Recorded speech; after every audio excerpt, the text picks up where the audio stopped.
Well, good Thursday morning, folks. Good Thursday morning. It's Thankful Thursday, and you are listening to Saving Money Unapologetically with your host, PG. That is me. Welcome in, everyone. Welcome in. Thank you to all of my loyal subscribers and followers. And thank you for stopping in if you have not yet subscribed and you're just checking out the channel. Please do me a favor, like, comment, and subscribe. And don't forget to hit that bell notification icon so that you will get notifications when I upload or am going live with the podcast, vlog, or video. Thanks again, and welcome to Saving Money Unapologetically with your host, PG. Folks, we have a strike that is going on, and it is from the Gulf and on up the East Coast from Texas to Maine. This is a dock workers strike or a longshoremen's strike that has been brewing for quite a while. Yes, the port of New Orleans, Louisiana, and even Baton Rouge is affected. I was born and raised in Baton Rouge, Louisiana. That is home for me. Lived in New Orleans for a number of years also. After Hurricane Katrina, I settled here in the Peach State of Georgia, the Atlanta metropolitan area. Conyers is where I reside now, and have been here for a number of years. Rockdale is the county. There is only one township or city in the county of Rockdale, and that is Conyers, Georgia. So just a tidbit of information about me, your host, PG. Moving right along, folks, swiftly and professionally, I'd like to say that this strike has been brewing for quite a while. Most of you didn't know it was even coming to pass. I was a bit surprised, kind of, sort of, that it even got to this. I did think that they were going to actually deepen their negotiations and actually come to the bargaining table and settle on a particular wage and the benefits that they were asking for. But as of yet, that has not happened. And unfortunately, there was a strike. This strike is affecting about 35 ports, including the port of Houston, Texas, and like I said, on up the Gulf Coast area and the East Coast, all the way to Maine. So that's past, a little ways past New York. Now, food products. Let's talk about food products. And if you've been rocking with me for a while and have followed me over the years when I had my other channel, which was Unapologetically Tea Time with PG, I talked about a number of things, and I would always talk about a few times a year about prepping and making sure that you had some extra items on hand at all times for your household, your apartment, your condo, your cardboard box, your tiny home, your shed that you've turned into a home, whatever, wherever, your mansion, your Mac mansion, your mini mansion, your regular house, your duplex, your camelback, whatever. But over the years, things have begun to ramp up and happen, spur of the moment. Grids have gone down. We have weather patterns that are very strange, in fact, or not really strange, but as climate change continues to happen, um, it does affect our weather patterns.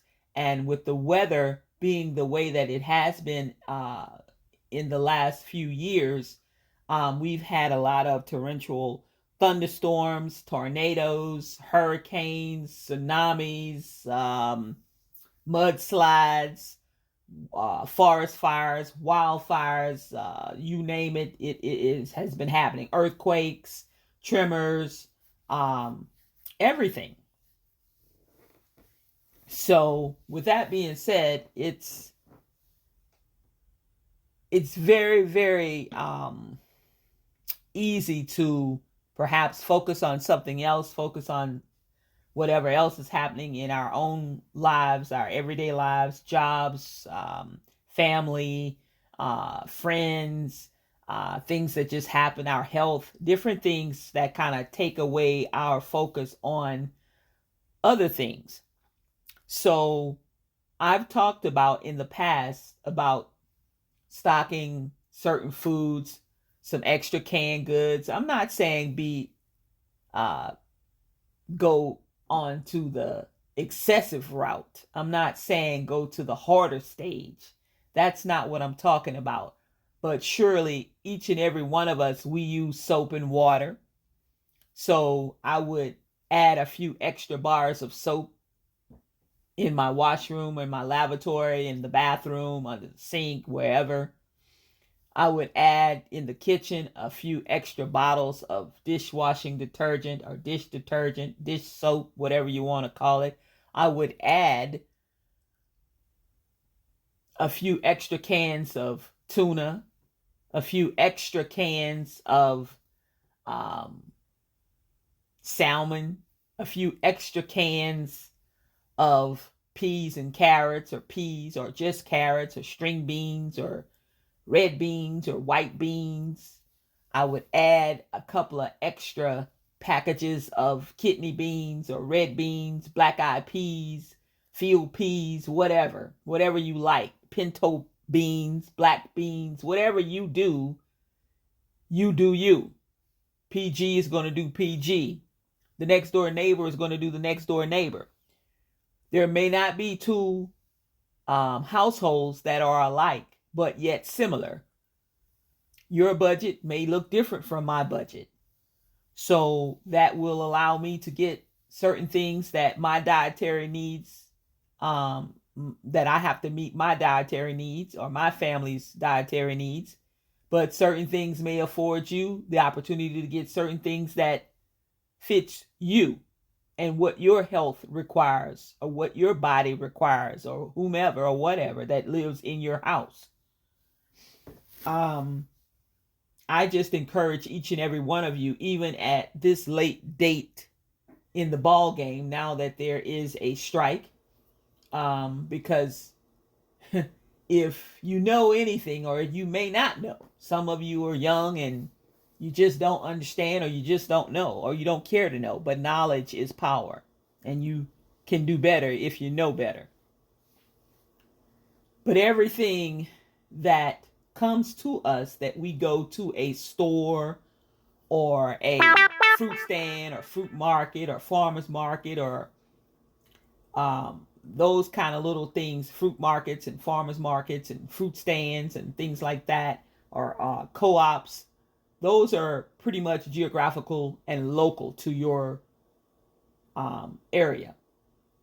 But when we go to a retail establishment, a retailer, such as Kroger, King Soopers, Walmart, um, Sam's Club, Costco's, BJ's, Target, the super Targets, Vaughn's Grocery, Hib, HEB Hib, uh, Myers. There's this Whole Foods, Sprouts, Fresh Market, Trader Joe's. All of these retail establishments are stores and venues and entities get their products most of the times, most of their goods. Let's just say, let's give or take, let's say 70% of their products that they stock in those stores may come from outside of the United States, depending on what it is. And it is going to come by ship. It's not going to come by stork or the bird or an eagle or an airplane. It's going to come by way of via a ship, water, ocean, okay, into certain ports.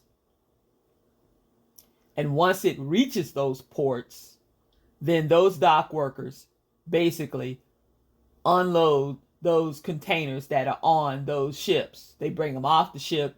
Then the next thing you know, they may load the containers onto trucks. Those trucks may carry those containers to the rail system. Okay? Or the rail system will bring in certain products. Cars are even shipped by containers, by the ocean. A lot of them. Parts for vehicles, building materials, so much food, bananas, coffee. A lot of our items come from outside of the United States of America. And they're brought into our country. And they come by way of the ocean, by way of cargo ships. So with that being said, right now, to be honest, this is in the infancy stage of the strike. So hopefully it will not last more than a couple of weeks, if that. And they come to the bargaining table and settle this. However, be forewarned that if this particular strike lasts longer than several weeks, we as consumers, right now, we won't see an immediate impact from this strike. But be forewarned again, because most retailers, I'm going to let you know, there's going to be some fear mongering in the next few days, the next few hours, today, tomorrow, tonight, whenever. There's going to be fear mongering by some of these people because, one, remember y'all, we are in an election cycle. We have less than 40 days before a presidential election. There's going to be fear mongering. But no, I'm going to bring it to you. I'm going to give it to you raw and uncut. We are already, October begins the last quarter of the year. Every year, October 1st begins the last quarter of the year. Therefore, we know what comes in the last quarter of the year. Major holidays. We have. Let's start with Halloween. That's the candy thing. Okay? That's the candy month. And Halloween costumes and candy. Billions of dollars are made during the month of October in those products. Then here comes November. Major holiday in November is Thanksgiving. Also, we have in the month of November, Black Friday. Black Friday in the month of November basically starts the last week of October because the retailers each year begin earlier and earlier and earlier each year in order to get ahead of their competitors, in order to drain your wallets and your purses of your money, your hard-earned money, to purchase those products that they're going to say that they are putting on sale. And yes, they do have some hell of a sales sometimes. But you must know your prices, and you must know retail cycles and how things cycle through in order to make the best educated purchase, especially if you're planning on purchasing big ticket items such as appliances and electronics. Because sometimes during other times of the year, it's actually cheaper to purchase those electronics, or it's cheaper to purchase during January, during the white sales for appliances. And sometimes it's just as cheap to buy them in the month of November. But sometimes you can wait and catch it in January or February.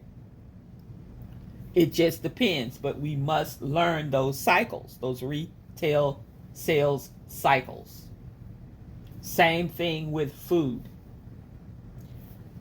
Food sales are done in cycles.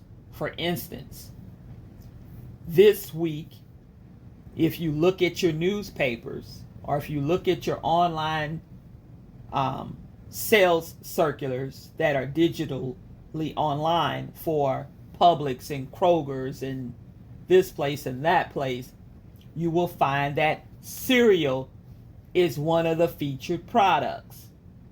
Always cycle through in the month of October.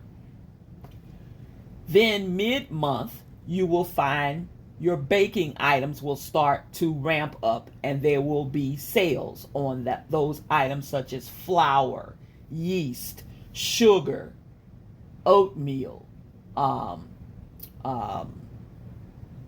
chocolate morsels, pumpkin, things that you cook with, olive oil, grapeseed oil, pan sprays, things non-stick, butter.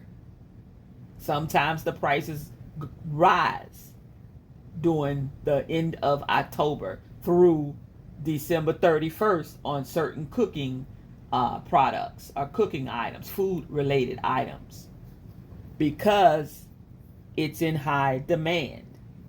And when you really need it, then you might need to pay that premium price. So with the strike, let's just say that retailers, the Retail Federation of Retailers, already knew what was brewing in the background before it reached the eyes and ears of we, the consumer, who purchases these items. So the retailers began over the summer and the late spring to add more bulk to their orders, so that they leased out a little bit extra warehouse space. Some retailers are sharing warehouse space. They actually built more shelves on top of their gondolas or their shelving in some of the large retailers. As you've seen, like Target and in Walmart, the shelves got a little bit taller. That's so they could add more product. Keep it out, but add more product. And that's kind of like their pull from top shelf, then pull it down and stock at eye level where it needs to be, because they only have so much room in the back storerooms of these stores and warehouses. But they ordered more product in order to shore up, because if the strike took place, which it was looming, they would have enough to get them through the majority of the fourth quarter. Now, where it's going to get pinch time and crunch time and critical, y'all, is, like I said, if this strike goes on more than 2.5, 3 weeks tops, we got a problem. we'll have a problem because they stocked up on goods. They tried to move ahead on some shipments and pay a little extra to get some shipments a little bit sooner to beat the time frame that it would normally take across the oceans or across the ocean to get to the United States. So all of that was going on behind the scenes and happening so that they could get the products. Now, like I said, but if it goes on more than a few weeks, then the nation's supply chain will truly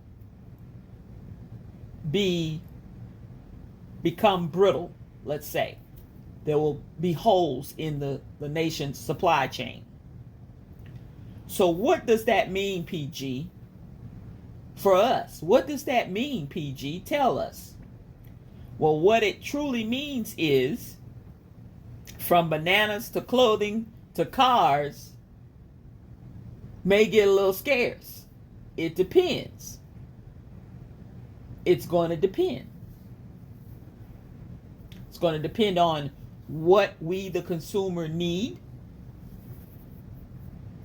how much the retailer is willing to pay for other ways of getting that product from overseas into the country and to its retailers, meaning the stores and the establishments where we go to shop, whether it be AutoZone Auto Parts, whether it's Napa Auto Parts, whether it's O'Reilly's, whether it's Advanced Auto Parts, Pep Boys, whomever, whether it's the Chevrolet dealership or the Ford dealership that has particular parts that for the newer vehicles that are not being sold aftermarket right now because the vehicles aren't old enough to, to have some aftermarket parts.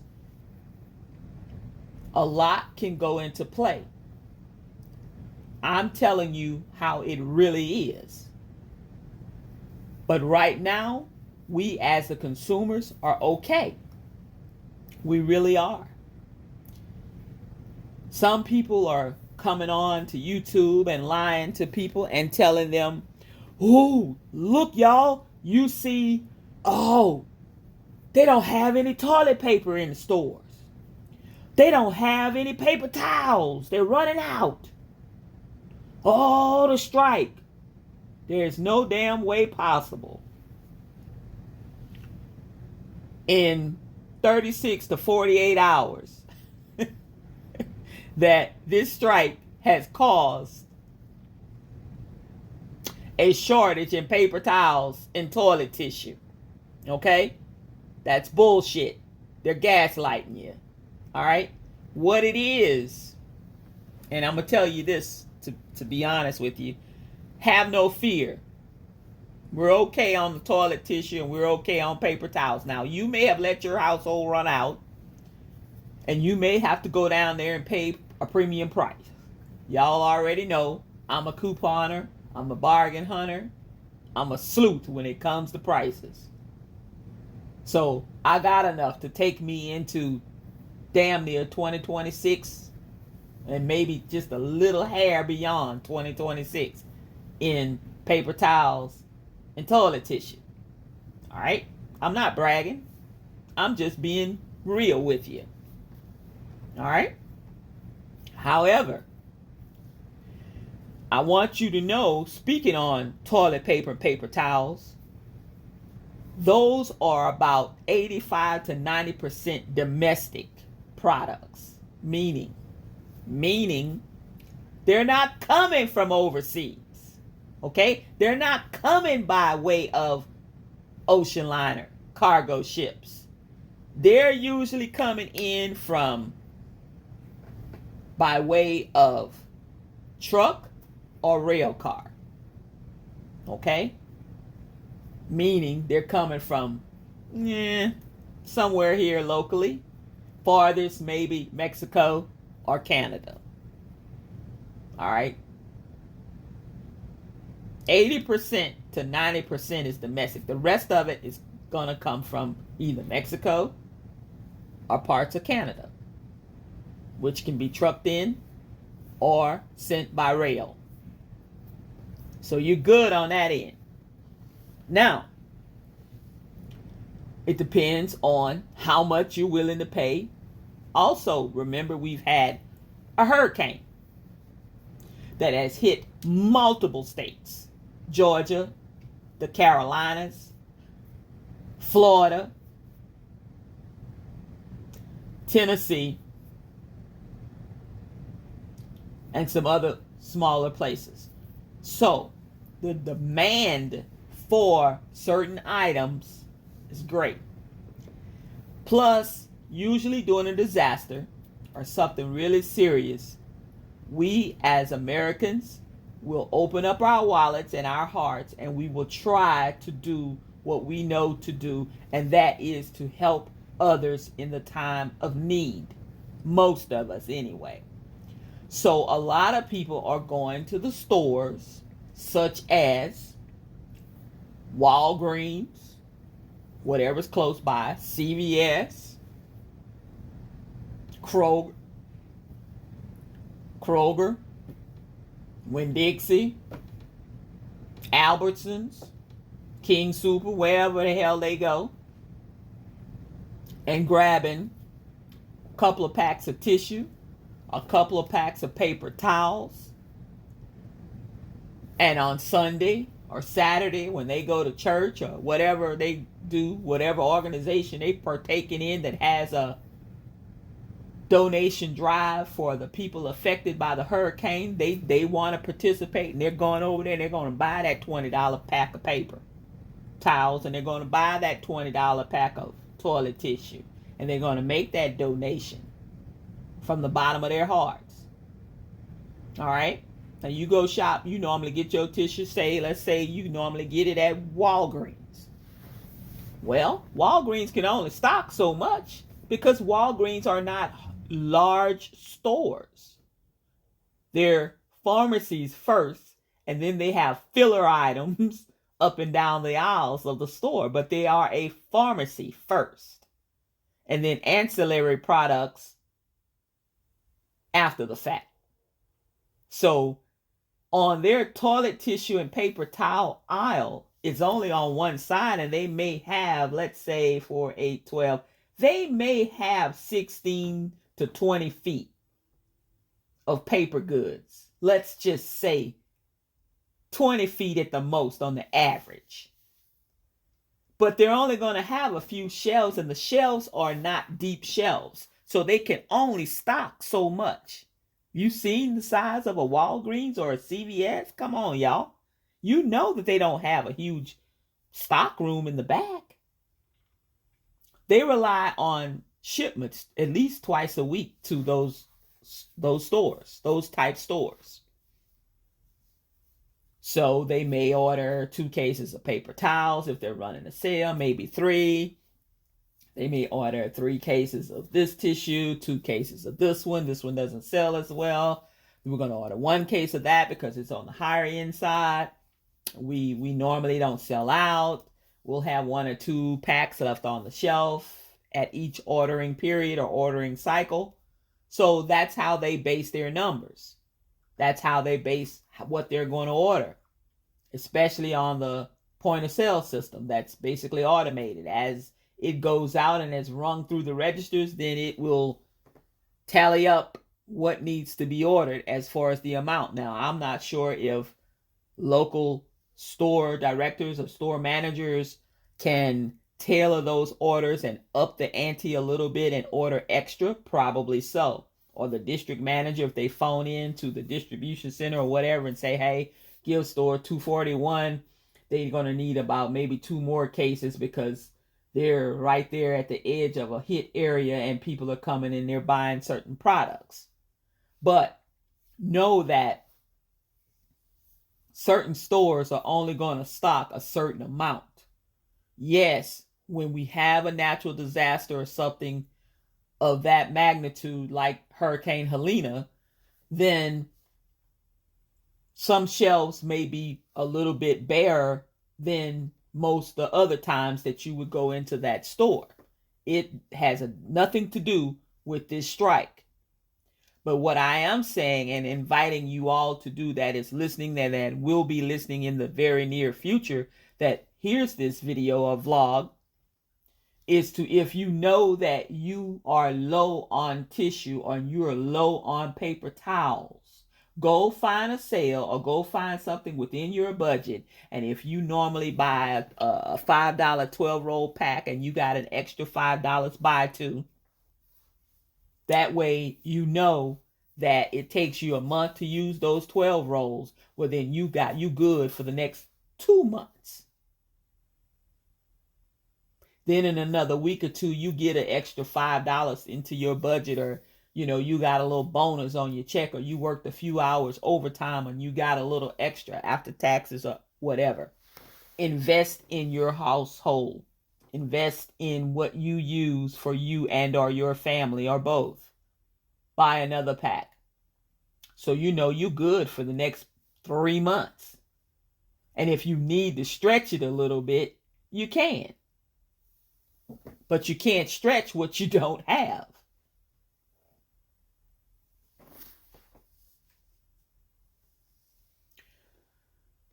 Certain items, if this strike goes forward, may have issues coming in. And like I'm going to repeat again, the items that I didn't discuss. Bananas. Most bananas are not grown here in the U.S. Coffee may be, may have a little pinch if the strike continues on for more than a few weeks. Not that it's not available. The slowdown is going to be getting it off the ships when it comes into the ports, and the ships will just be lined up, like during COVID. There was no one to unload. Even though the dock workers worked, a lot of the ships were contaminated because most of the people on the ships had COVID and were dying, some of them. So we don't want to experience that kind of snarl or that kind of ripple down effect. But certainly, if it goes more than a couple weeks or 3 weeks, because for every day that the longshoremen and dock workers are out on strike, then basically that puts that particular port 3 to 4 days behind. Okay? That's on average. For every 1 day, they're about 3 to 4 days behind. Right now, the strike is in the infancy stage, like I said, y'all. And we have a little time on our side. But as we creep on towards the end of October into, say, the first week of November, and we haven't settled this thing, we're going to have a problem on certain items. Some of those items may be certain electronics, definitely some auto parts, definitely certain liquors and alcohol, certain tobacco products such as cigarettes, cigars, chewing tobacco, pharmaceuticals. Let's not forget medications. A lot of our medications are not manufactured here in the United States. Some of the large pharmaceutical companies are here in the United States, but they have laboratories and factories overseas for production purposes. So I want you to be aware, because if you know better, like I said, we can do better. And knowledge is power. But beware of the fear mongering. Seafood is another thing. We have, for instance, in the state of Georgia, we have a lot of seafood here, but a lot of it is brought in. Okay, it's shipped in. Unlike, say, if I was down home in Louisiana, I can get crab and shrimp, and I can go down there to the port, to the dock down there across the river in West Wego when the shrimp boats come in and get fish and shrimp or whatever. But I'd have to drive probably to Savannah, Georgia, to try to get some real fresh, right out the water seafood. Maybe I doubt it. I'm not gonna drive 2-3 hours to for that. But I'm just saying, seafood would be another item that, depending on where you're geographically located, how far you are from a bayou, a river, a tributary, or where seafood is a viable means of employment. Because if it's readily available, then it's not having to be shipped in. If you're already near a port, or if you're already in a city or a state that has that type of resource that's available. But in other areas of the country, and certainly on the East Coast, certain areas are not seafood capitals. They're not seafood industries, So they get all of their seafood shipped to them by way of ship, ocean, or, and from there, then it's trucked in or whatever.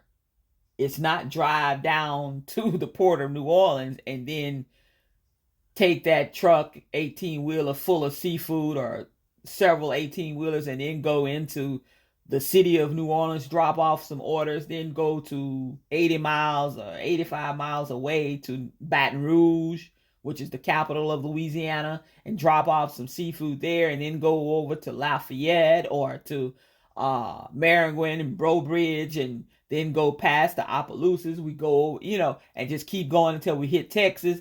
I mean, no. There may be a problem. Certain vegetables that are grown outside of the U.S., there may be a shortage in supply, because the supply chain may break because of the strike. So buy some frozen broccoli. If you got one bag in the freezer and you like broccoli, and it's just you, maybe your husband, or maybe you and your child or whatever, buy a couple of frozen bags of broccoli. Put in your freezer if you have space. Buy some frozen collards. You might not want to cook frozen collards, but if you season them up enough, you can get close to fresh collard taste. Same thing with mustard. Same thing with cauliflower rice, cauliflower, whatever. If you normally like to dice up or chop up or food process your cauliflower, and you might not find, a good head of cauliflower in the store because they're running a little short, the later in the season it gets as far as this strike, if it goes that far, buy you some frozen. Same with certain fruits. Right now, if you like bananas, you can freeze bananas. Okay, you can slice them, dice them, chop them, whatever, however you want. Put them in your freezer if you have room. If you have a small deep freezer, chest freezer, upright freezer, whatever you got. What's a Ziploc bag, a quart-sized bag or two of a few bananas? Okay? Keep buying the fresh ones, but put back some in the freezer.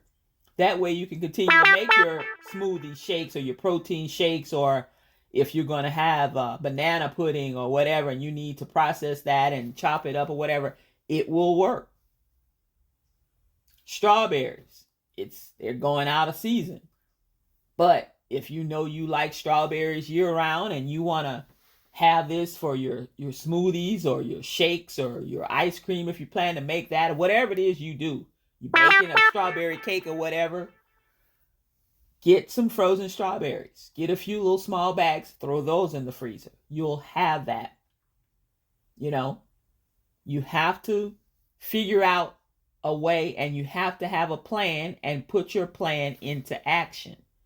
If you go to the grocer once a week, you get paid weekly, you go once a week, buy one more extra can of tuna, or 2 packs of tuna, or a pack of salmon and a pack of tuna, an extra pack of rice, an extra pack of beans, if you can afford this. Maybe you can only afford 3 or 4 more extra items, but buy those 3 or 4 extra items. Put it away. If you know that you're not going to use, put it away. It's extra. That's what it's for. Then rotate it into, what you would cook on a weekly basis or whatever. But at least you will have it. Start building your supply. No one runs out and buys half the store out. Little by little by little, you build on. You build. You don't build wealth overnight. Most people don't. Most people aren't born with a silver spoon in their mouth. Most people aren't given $400, $500 million as a child when they're a baby and they're born into that family. But you can build on to your pantry. You can build on to, your water supply. If you got 4 gallons of extra water that you keep under your kitchen sink at all times, add 2 more gallons. That's 6. 2 weeks later, you get paid again. Buy you 4 more gallons if you have that. Or you move over to, say, detergent or whatever. I know I'm a little long-winded, but I planned this to be a little long. Right now, Publix, if you're in this area, or Florida, or wherever there's a Publix, right now, Publix has a small bottle of all sensitive or all free and clear detergent. It's on sale for $4.77. I think it does about 16 to 27 loads. I forgot which one. Okay, it's on sale. But there's also a digital coupon, a store digital coupon for a Publix. Okay? Now, that's going to give you a couple of dollars off. If you use a money-saving app called Ibotta, on the Ibotta app, there's another $2 off. So that's $4 right there off. You actually, at the end, will end up paying 77 cents plus the tax on that, under $1. If you spend, it's $4.77 and you use the $2 off digital coupon, that's a store coupon, and you don't have Ibotta as a money-saving app, you can't buy name brand detergent normally for $2.77. Yeah, you might have a bottle of detergent unopened, but you have, let's say you have an extra $3, $5, and you say, well, I'm going to buy a pack of tuna, I'm going to buy an extra can of chicken, and you got a few $3 left, buy that damn bottle of all detergent. Put it under your cabinet or in your washroom or up on the, on the shelf or wherever you store your stuff. That's something that you have that you won't have to run out and buy. Things get tight, prices may rise. We don't know this because it depends on supply and demand, remember? When the demand is great and the supply is not that good, prices will change, and they're not going to go down at that point. They will go up. I'm not saying that people will price gouge. We don't know this. A lot of times it happens. That's not in our control. But what is in our control is what is happening right now and what we can do. Everybody doesn't have extra. But when you do have extra, put it to good use and purchase those items when they are on sale and you have the extra, and put them away. You don't have to buy 5 of the all detergents, let's say, but if you buy just one and you already have an unopened bottle, then guess what? That's almost 30 more loads. Let's say you wash 1 load a week or 2 loads a week. That should take you 15 weeks worth of washing your clothes. That's pretty damn good. That's damn near 4 months. It's like 3.5 months. Plus, remember, you already have some detergent. So let's just say you got 4 months worth of detergent. That's pretty good, if you think about it. Some people let their kid, wash those clothes, put those clothes on. You don't instruct your kids or haven't told them how to measure properly the detergent. Because the more detergent you use does not clean the clothes any better. There's measurements inside that little plastic cap that's on top of that detergent if it's liquid. For a large load or a small load or average load. It just depends. If we know better, we can do better. Some of us run out of detergent far too soon because we're wasting it. Pay attention. Read the back of the detergent. It's going to tell you how to use that particular detergent. Tide is a little different than all. All is a little different from Gain. Gain is a little different from Persil. But knowledge is power, folks. If you know better, you can do better. Thank you for tuning in. You are listening to Saving Money with PG, unapologetically. Folks, stock up on the items that you know that you may need. Don't run out and panic buy. Take an inventory of what you have in your bathroom, under the counter, in the linen closet. Go over to your laundry closet or your washroom or whatever you call it. Take an inventory. You may not be able to get all of these things this pay cycle. But don't discount or count out going to the Dollar Tree, Family Dollar when you can find one, Dollar General. You have to go to some other places sometimes other than the big box retailers like your Walmarts, your Sam's Clubs, your BJ's, your Costco's, your Albertsons, your regular grocery stores. Sometimes you may find certain things that you can pick up on for cheaper that will give you the same bang for your buck, but yet the big store was out, because sometimes people will forget about the Dollar Tree. They'll forget about Family Dollar. They may forget to shop over there at Dollar General. They may forget to go shop at A to Z Bargains or Ollie's or Big Lots, or Target. Target has digital coupons too, y'all. A lot of times, Big Lots has 1 or 2 featured items every week that's a really good price. It just may happen to be that week that they have something that you need and it's a good price. Better than the grocer, better than the big box retailer like Walmart.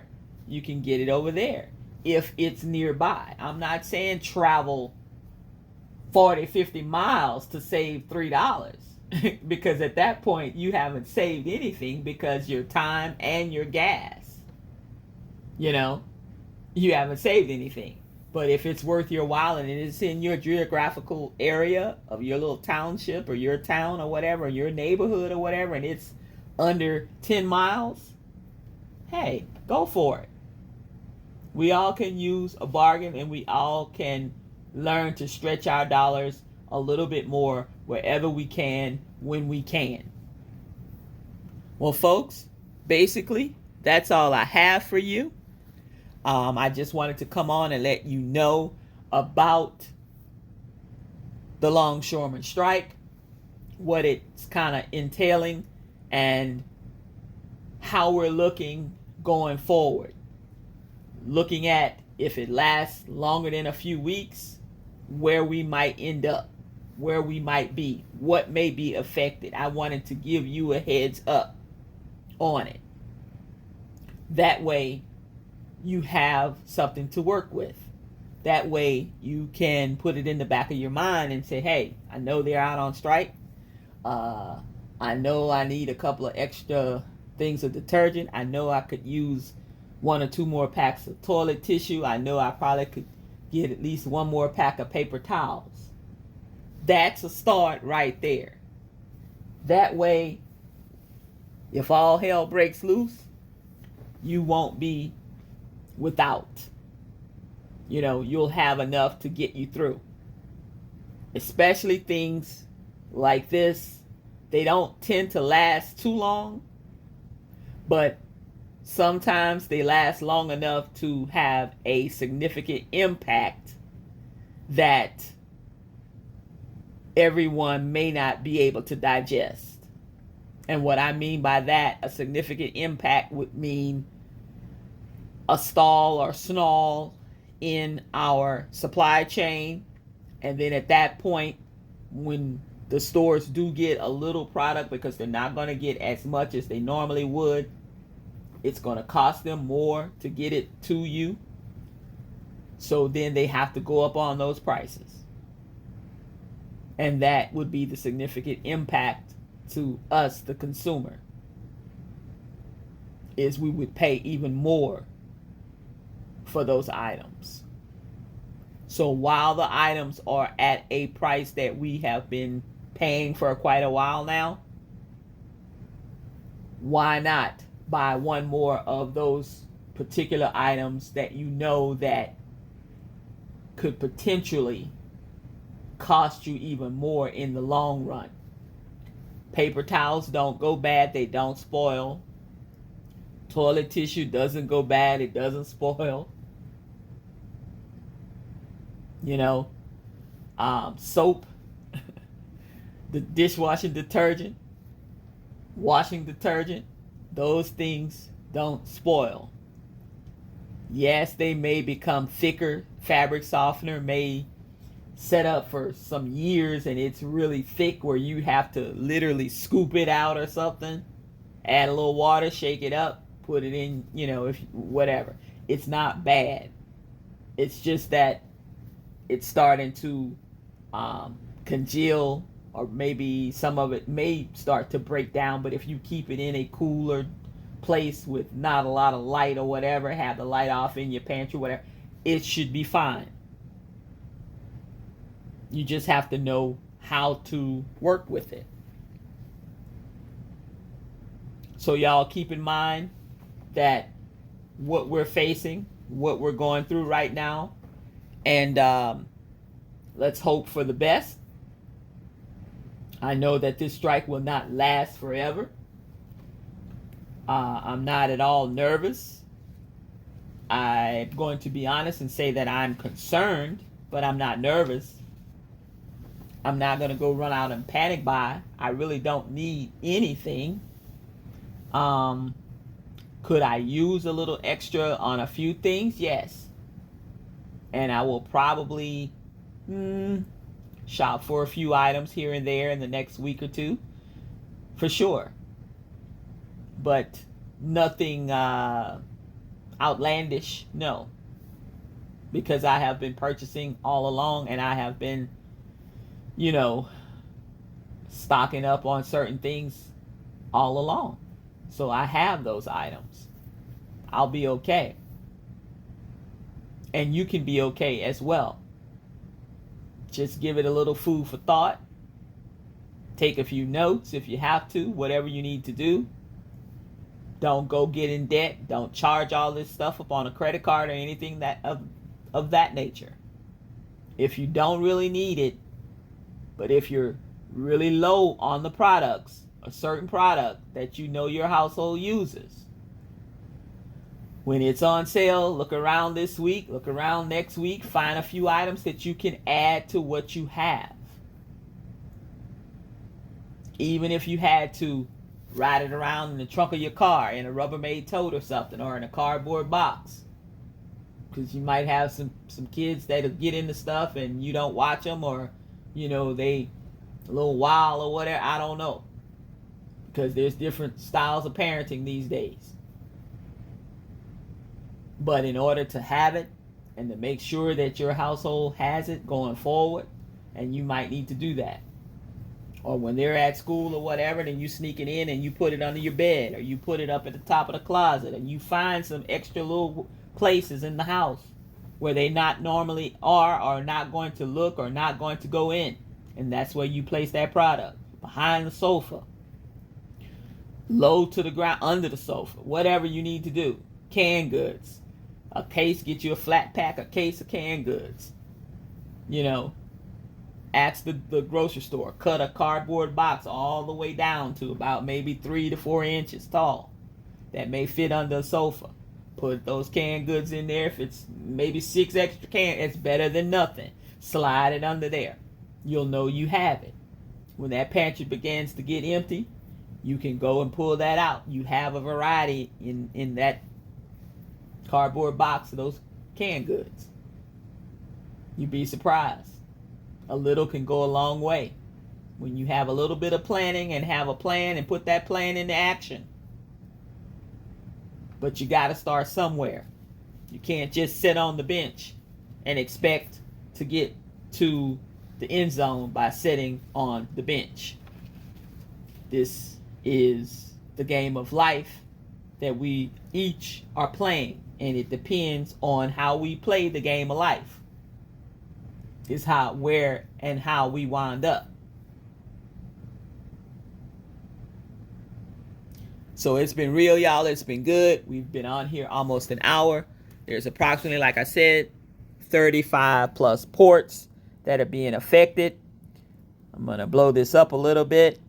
The Port of Houston, New Orleans, Baton Rouge, Mobile, Alabama, Tampa, Florida, Miami, Jacksonville, Savannah, Georgia, Charleston, South Carolina, Wilmington, North Carolina, Hampton, Virginia, Baltimore, Maryland, Philadelphia, New York, Maine, and Boston. There is a couple of other ports that's not on this map. There's several. But, yeah, y'all. There's quite a number of them. Gulf Coast area and up the East Coast. Yep. So then some things, and thank God we have ports on the West Coast. So some things will be rerouted. They already have done that. They were already in plans to do it, and some people had already started last month. In the first part of September, rerouting some of their shipping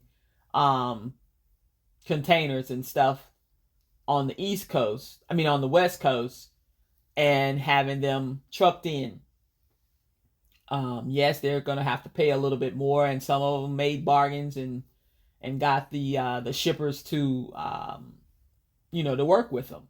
So some of the retailers are in pretty decent shape, and some of them, the majority of them are, and some of them that are very small, they'll be okay, but they will probably be some of the first to raise prices when and if things get a little bit rocky as far as the longevity of the strike. So just be aware. Keep your ears and eyes open.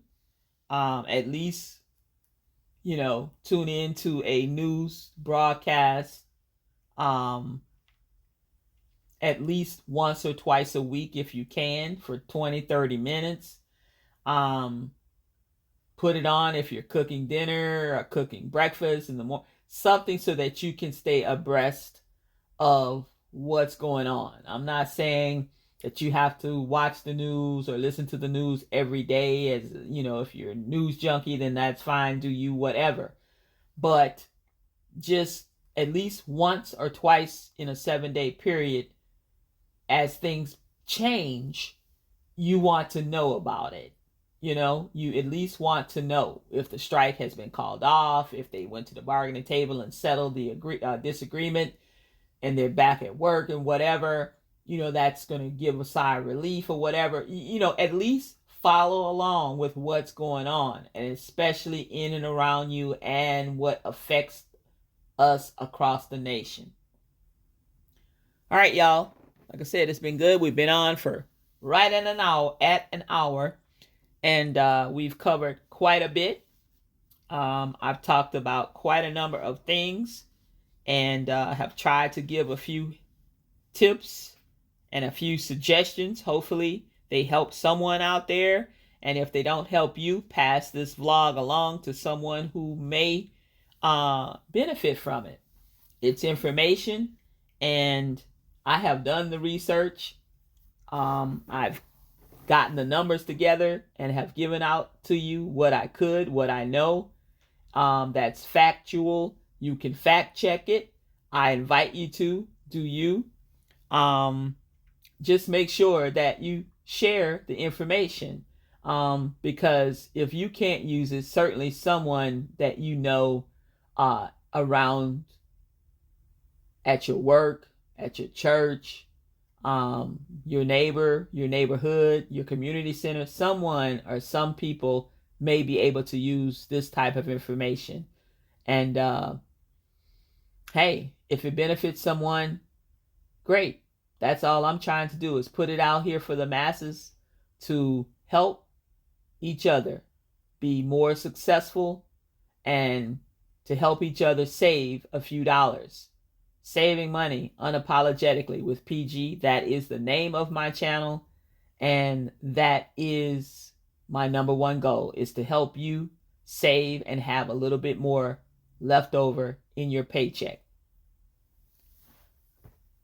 It has been wonderful. It's been great. I really appreciate your time, and I really appreciate you listening and tuning in. Excuse me. Thank you for your time. Thank you for listening, and I hope that I have been of help to you and are someone that you know. Have a wonderful day. Good morning. Bye now.